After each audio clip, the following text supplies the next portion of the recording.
வரலாறுங்கிறது என்ன? ஜெயிச்சவங்க எழுதுறதா இல்ல தோத்து போனவங்க சிந்தன கண்ணீரா?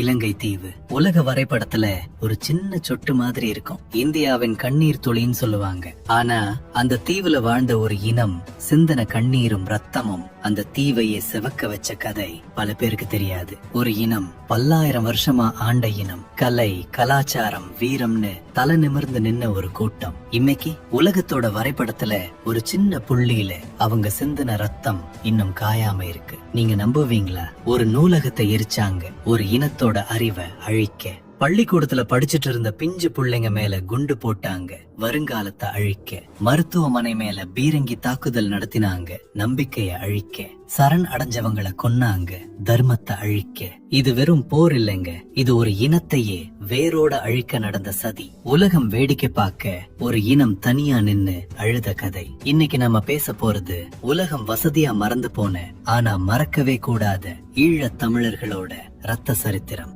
அத்தியாயம் 1. பாரபட்சத்தின் ஆரம்பம். எல்லாத்துக்கும் ஒரு ஆரம்பம் இருக்குல்ல. அது 1948 பிரிட்டிஷ்காரன் இலங்கையை விட்டுட்டு போனா. ஆனா போகும்போது ஒரு பெரிய வெடிகுண்ட வச்சுட்டு போனா. அதுதான் அதிகாரம். அந்த அதிகாரம் மொத்தமா சிங்களவங்க கைக்கு மாறுச்சு. நம்ம ஊர்ல சொல்லுவாங்க, ஊருக்குள்ள ஒருத்தன் புதுசா வந்தா அவனுக்கு மரியாதை கொடுக்கணும்னு. ஆனா அங்க பூர்வீகமா வாழ்ந்த தமிழர்களையே நீங்க அந்நியர்கள்னு சொல்ல ஆரம்பிச்சாங்க.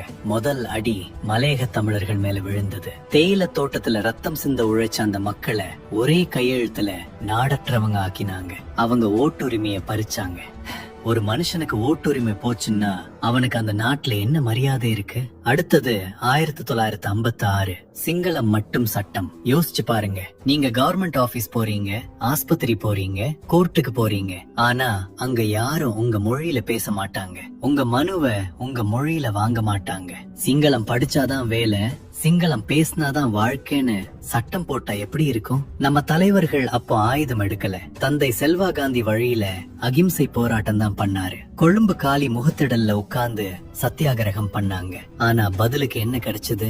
சமாதானம் பேச போனவங்களை கல்லால அடிச்சாங்க, ரவுடிகளை ஏவி விட்டாங்க. அப்போவே புரிஞ்சு போச்சு, இதுக்கெல்லாம் காது கொடுத்து கேக்குற அரசாங்கம் இது இல்லன்னு. அத்தியாயம் 2. முதல் ரத்தம். எல்லாத்துக்கும் ஒரு ஆரம்ப புள்ளி இருக்கும்ல. அந்த ரத்த சரித்திரத்தோட ஆரம்பம் 1956 கல்லோயா. கிழக்கு மாகாணத்துல கல்லோயாங்கிற இடத்துல அரசாங்கமே வண்டிகள்ல சிங்கள ரவுடிகளை ஏத்திட்டு வந்து இறக்கி விடுது. அவங்க சும்மா வரல, கத்தியோட வர்றாங்க. வயல்ல வேலை செஞ்சுட்டு இருந்த அப்பாவி விவசாயிகளை தேடி தேடி வெட்டுறாங்க. 150 பேருக்கு மேல அன்னைக்கு மட்டும் படுகொலை செய்யப்பட்டாங்க. இது ஏதோ திடீர்னு நடந்த கலவரம் இல்ல. தமிழர்களை அந்த மண்ணுல இருந்தே விரட்ட போட்ட முதல் திட்டம். ஆனா இது ஆரம்பம்தான். அடுத்து வந்த 1958 நினைச்சாலே இப்பவும் உடம்பு நடுங்கும். மே மாசம் பொலன் அறுவையில பற்றின தீவு முழுக்க பரவுச்சு. பாணந்துறையில ஒரு தமிழ் பூசாரிய நடுக்கோவில வச்சு உயிரோட எரிச்சாங்க. அதுக்கும் மேல பிஞ்சு குழந்தைகளை தூக்கி குதிக்கிற தார் பீப்பாய்க்குள்ள போட்டாங்கன்னா பாத்துக்கோங்க. இதுல உச்சக்கட்ட கொடுமை என்னன்னா, அப்போ பிரதமரா இருந்த பண்டார நாயக்க டிவில வந்து மக்களுக்காக வருத்தப்படல. தமிழர்கள் பண்ணதுக்குத்தான் சிங்களவங்க பதில் கொடுக்கறாங்கன்னு அந்த வன்முறைய நியாயப்படுத்தினாரு. யோசிச்சு பாருங்க, ஒரு நாட்டு பிரதமரே தன் நாட்டு மக்களை கொல்றத நியாயப்படுத்தினா அந்த மக்கள் யார்கிட்ட போய் நீதி கேட்பாங்க? இப்படி உடம்ப அழிச்சா பத்தாதுன்னு ஒரு இனத்தோட வரலாற்றையே அழிக்க நினைச்சப்பதான் 1981 யாழ் நூலக எரிப்பு நடந்தது. ஒரு இனத்தை அழிக்கணும்னா முதல்ல அவங்க மொழியையும் அறிவையும் அழிக்கணும்னு அவங்களுக்கு தெரிஞ்சிருக்கு. யாழ்ப்பாண நூலகம்ங்கிறது சும்மா ஒரு கட்டடம் இல்ல, அது தெற்காசியாவிலேயே பெரிய நூலகம். 97,000 புத்தகம், ஓலைச்சுவடிகள், மருத்துவம், வானசாஸ்திரம்னு நம்ம முன்னோர்கள் சேர்த்து வச்ச பொக்கிஷம் அது. ஜூன் 1 ராத்திரி போலீஸ்காரங்களும் ரவுடிகளும் சேர்ந்து அந்த அறிவு கருவூட்டத்துக்கு தீ வச்சாங்க. அந்த தீயில புத்தகங்கள் மட்டும் எரியல, ஒவ்வொரு தமிழனும் தனக்குள்ள ஏதோ ஒண்ணு எரிஞ்சதா உணர்ந்தான். ஏன்னா எரிஞ்சது காகிதம் இல்ல, தமிழினத்தோட ஆன்மா. நீ வரலாறே இல்லாத இனம்னு நம்மள மாத்த நினைச்ச சதிதான் அந்த நெருப்பு. அத்தியாயம் 3. கருப்பு ஜூலை.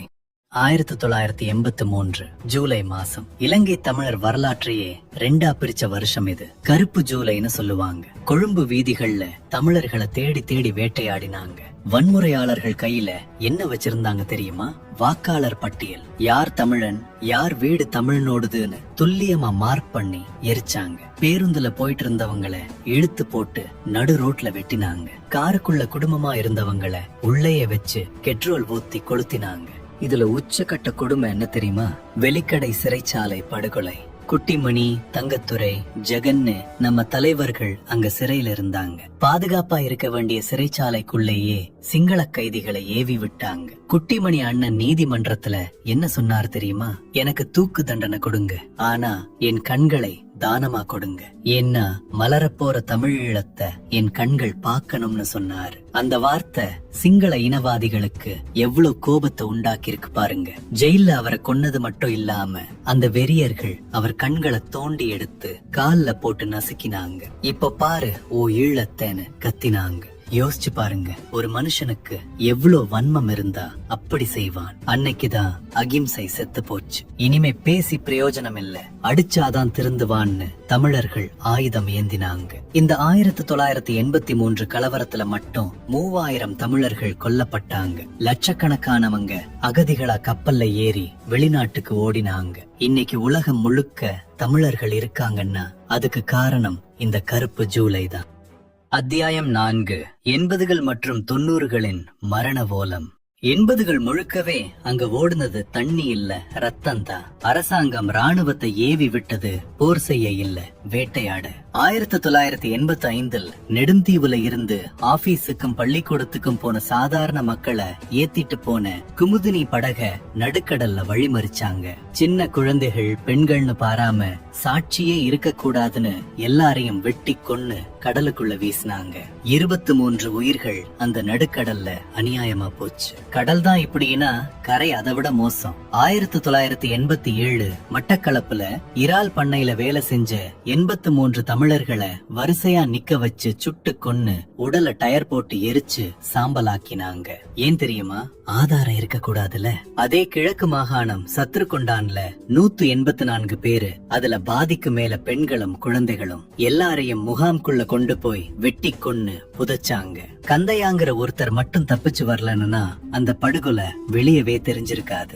1995 சந்திரிகா ஆட்சியில நடந்த கொடுமை உச்சகட்டம். கோவிலுக்கு போங்க, பள்ளிக்கூடத்துக்கு போங்க, அங்க குண்டு போட மாட்டோம், அது பாதுகாப்பு வலயம்னு அரசாங்கமே துண்டு பிரசுரம் கொடுத்துச்சு. அத நம்பி நாவாலி சர்ச்ல தஞ்சம் புகுந்த ஆயிரக்கணக்கான மக்கள் மேல விமானம் குண்டு வீசிச்சு. 147 பேரு உடல் சிதறி போனாங்க.